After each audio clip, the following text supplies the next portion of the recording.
Hi అండి, welcome to శ్రేయాన్షీస్ kitchen. ఈరోజు special ఏంటి అంటే టమాటో కుర్మా అనమాట.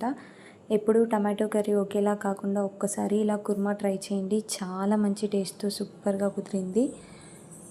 సో దానికోసం ముందుగా మనం ఒక మసాలాని ప్రిపేర్ చేసుకుందాం. ఒక ప్యాన్ పెట్టి 2 టేబుల్ స్పూన్ నువ్వులు, 1 స్పూన్ జీలకర్ర, హాఫ్ టీ స్పూన్ వరకు మెంతులు అండ్ 2 టేబుల్ స్పూన్ వరకు ధనియాలు యాడ్ చేసుకోండి. అండ్ అలాగే ఇందులోకి మనం ఇది మసాలా కాబట్టి ఒక దాల్చిన చెక్క, 3 లవంగాలు, 3 యాలకులు కూడా యాడ్ చేయండి. మనం మసాలా ధనియాల పౌడర్ స్పెషల్గా వేయాల్సిన పని ఏమి ఉండదు, ఇది ఒక మసాలా సరిపోతుంది. సో దీన్ని పచ్చివాసన పోయేంత వరకు మంచిగా నిదానంగా ఫ్రై చేయండి. అవి బాగా ఫ్రై అయ్యాక మాత్రం మనం వాటిని కాసేపు చల్లారనివ్వాలి. సో అవి కొంచెం కూల్ డౌన్కి వచ్చిన తర్వాత వాటిని మనం గ్రైండ్ చేసుకోవాలి. సో ఇప్పుడైతే మనకి మసాలాలు అనేవి మంచిగా ఫ్రై అయినాయి. అవి కొంచెం కూల్ అయిన తర్వాత చూపిస్తున్నాను నేను. అవి మిక్సీ జార్లో వేసుకొని ఒక 2 పచ్చిమిర్చి వేయండి. అండ్ అలాగే మీ దగ్గర పచ్చి కొబ్బరి ముక్కలు ఉంటే అవి యాడ్ చేయండి, లేదా ఎండు కొబ్బరి ముక్కలు ఏవి లేకపోతే 2 టేబుల్ స్పూన్ వరకు ఎండు కొబ్బరి పొడిని యాడ్ చేయండి. నేను ఇక్కడ ఎండు కొబ్బరి పొడి యాడ్ చేశాను. అండ్ అలాగే కొద్దిగా చింతపండు కూడా యాడ్ చేశాను. వీటిని ఒకసారి మిక్సీ పట్టండి. మీకు బరకగా ఏమైనా అనిపిస్తే వాటర్ యాడ్ చేస్తూ ఇలా మెత్తటి పేస్ట్ లాగా రెడీ చేసి పక్కన పెట్టుకోండి. మనకి కుర్మా టేస్ట్ మొత్తం దానితోనే వస్తుందన్నమాట. అండ్ నెక్స్ట్ అదే ప్యాన్లో ఆయిల్ వేసి, ఆయిల్ మాత్రం కొద్దిగా ఎక్కువనే పడుతుంది, 3 టీ స్పూన్స్ వరకు వేసి జీలకర్ర వేయండి. జీలకర్ర ఫ్రై అయ్యాక ఆనియన్స్ పొడుగ్గా కట్ చేసి కొంచెం క్రష్ చేసినట్టు అంటూ వేయండి. తర్వాత అవి ఫ్రై అయ్యాక కొద్దిగా కరివేపాకు వేయండి. కరివేపాకు కూడా కొంచెం పచ్చివాసన పోయేంత వరకు ఫ్రై చేసి అందులోకి అల్లం వెల్లిపాయ పేస్ట్ యాడ్ చేయండి. అల్లం వెల్లిపాయ పేస్ట్ వేసి అది కూడా పచ్చివాసన పోయేంత వరకు నిదానంగా ఫ్రై చేసుకోండి, కలుపుతూ. మాడిపోవద్దు, మాడిపోతే కర్రీ టేస్ట్ అనేది బాగుండదన్నమాట. సో అది కూడా స్లోగా పచ్చివాసన పోయే వరకు ఫ్రై చేసుకోండి మీడియం ఫ్లేమ్లో పెట్టి.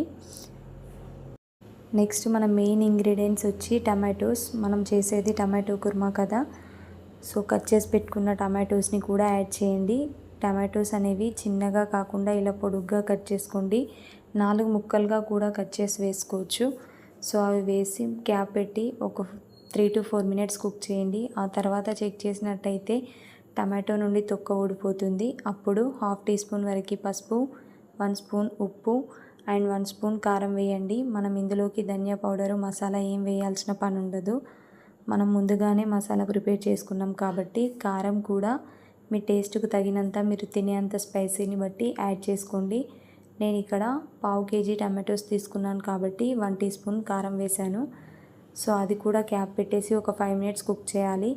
5 మినిట్స్ తర్వాత తీసి చెక్ చేసినట్టయితే మనకి హాఫ్ వరకు టమాటా ఉడికిపోతుంది. అండ్ అలాగే కారం కూడా మంచిగా పడుతుంది. ఇప్పుడు ఈ టైంలో మనం ముందుగా రెడీ చేసి పెట్టుకున్న పేస్ట్ని వేసేసి కొద్దిగా వాటర్ యాడ్ చేసి మంచిగా కలిపేసేయండి. గ్రేవీకి తగినన్ని వాటర్ వేయండి. మీరు చపాతీలోకి కానీ పూరీలోకి కానీ తినొచ్చు అనమాట. సో కొంచెం జ్యూసీగానే చేసుకోవాలి, మంచి టేస్ట్ ఉంటుంది. కొద్దిగా వాటర్ వేస్తూ ఎంతైతే వాటర్ ఉండాలనుకుంటారో అంత వాటర్ యాడ్ చేసి మంచిగా కలిపేసి ఎగ్జాక్ట్లీ 6 to 7 మినిట్స్ అయితే డెఫినెట్గా కుక్ చేసుకోండి. అప్పుడే మనకి మసాలా అనేది పచ్చివాసన రాకుండా అండ్ అలాగే ఉప్పు, కారం, మసాలాలు మంచిగా పట్టుంటాయి. 6 to 7 మినిట్స్ తర్వాత తీసి చెక్ చేసి కొద్దిగా కొత్తిమీర యాడ్ చేసి బాగా కలిపేసి స్టవ్ ఆఫ్ చేసుకుంటే సరిపోతుందండి.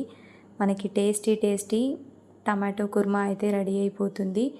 నేను ఈ వాయిస్ ఓవర్ ఇచ్చేపటికి దీన్ని ఆల్రెడీ ట్రై చేసి తినేసాను. చాలా బాగా కుదిరిందండి. ఎంత టేస్టీగా వచ్చిందంటే సూపర్గా వచ్చింది కర్రీ మాత్రం.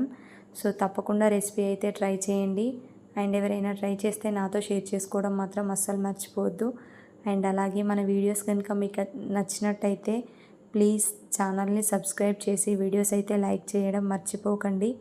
మీరు సబ్స్క్రైబ్ చేసినట్టయితే నాకు ఇంకా మోటివేటింగ్గా ఉంటుంది. సో ప్లీజ్, నా చిన్న రిక్వెస్ట్ ఏంటంటే చూసే ప్రతి ఒక్కరు కూడా ఛానల్ని సబ్స్క్రైబ్ చేసుకొని వీడియోస్ అయితే లైక్ చేయడం అస్సలు మర్చిపోవద్దండి. థ్యాంక్ యూ అండి, థ్యాంక్ యూ ఫర్ వాచింగ్. మీకు ఏమైనా రెసిపీస్ కావాలంటే కమెంట్ చేయండి.